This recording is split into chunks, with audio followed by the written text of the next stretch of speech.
based on Numbers 31:32. As the Israelites camped near the border of the Promised Land, God prepared them for their final battles. The time had come to face their enemies and take the final steps toward the future He had promised. These victories would show once again that the Lord was their strength, fighting for them and guiding them into His blessing. God told Moses to send an army against the Midianites, who had led Israel into sin through idol worship. "Avenge the Israelites on the Midianites," God said. 12,000 men went out to battle, 1,000 from each tribe, and Phinehas, the priest, went with them carrying the holy trumpets and sacred objects from the tabernacle. The Lord gave them victory. Every Midianite army was defeated, showing that no force could stand against God's power. After the battle, God gave Moses instructions on dividing what had been taken.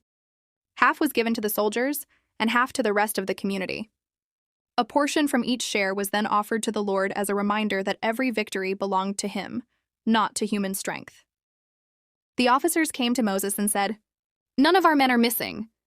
They gave extra gold and treasures as an offering of thanks to God for protecting them all. Moses accepted the gifts, and the people praised God for His mercy and protection. Soon after, the tribes of Reuben, Gad, and half of Manasseh noticed that the land east of the Jordan River was perfect for raising their cattle. They asked Moses if they could settle there instead of crossing the Jordan. At first, Moses was disappointed. He thought they were trying to avoid helping the others fight for the land. But the leaders of the tribes promised that their warriors would join the battles until every tribe had received its land.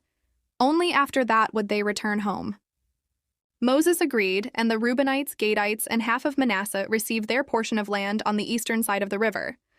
These final victories and agreements showed the Israelites the importance of unity and faithfulness. Each tribe had its own blessings, but all were part of one nation under God. They saw that obeying His commands led to peace and victory, even after a long journey filled with trials and lessons. As Moses watched the people settle into their new territories, his heart was filled with both joy and peace. The promise God had made generations ago was coming true. The people had learned through struggle that victory only comes from trusting and following the Lord completely.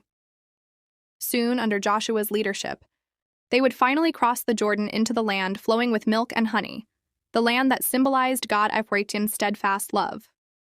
Moral: God gives victory to those who trust Him and work together in obedience. Unity and faithfulness open the way to His promises. Prayer: Dear God, thank You for being my strength and protector. Help me to trust You in every battle I face, and to remember that true victory comes from obeying You. Teach me to stand with others in unity and faith. Amen. Please don't forget to share, like, and subscribe. Thanks.